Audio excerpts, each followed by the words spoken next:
kababayans! Today, we will cook laing with dilis.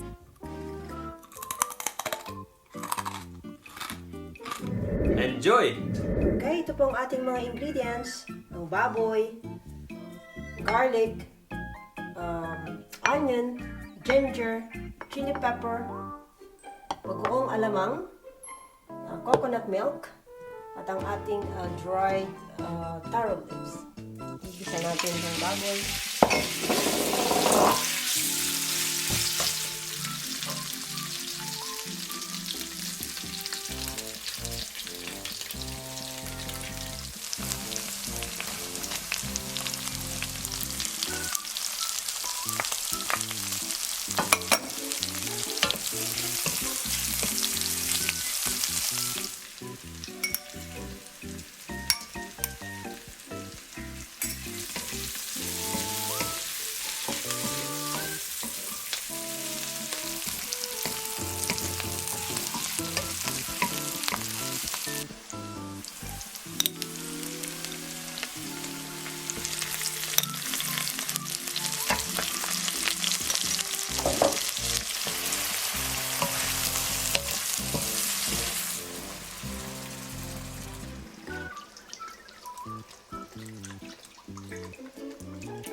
Okay, ang sikreto nito, para hindi siya pumait o maglasang mapait, huwag hahaluin.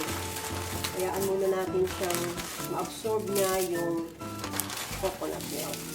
Okay? Ayan. Control po natin yung ating fire. Heat niya, dapat medium lang para hindi siya masunog. So, i-push nyo lang siya dyan. Push lang. Tapos, yung fire niya, ihina nyo muna siya. Tapos, pag medyo dry, dagdagan nyo ulit ng coconut milk. Okay? Wala akong mga measurement dito dahil tansyahan ang aking pagluluto. Okay guys, habang hinihintay po natin maluto yung ating laing, nagpiprito po ako ng dilis dahil yan ay masarap na combination for laing. Okay, check po natin siya.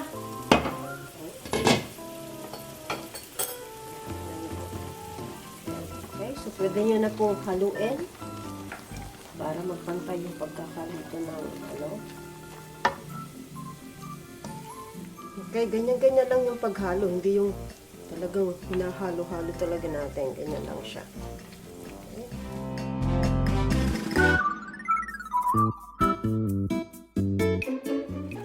Okay, check ulit natin siya.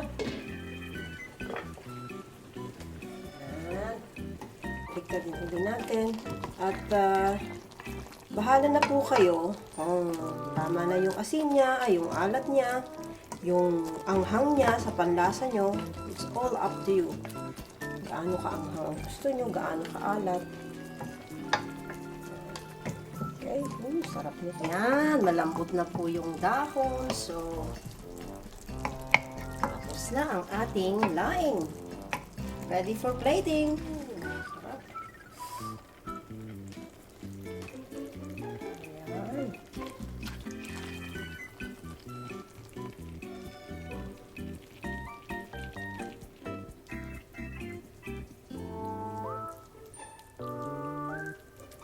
Ayan, tapos na yung ating masarap na laing.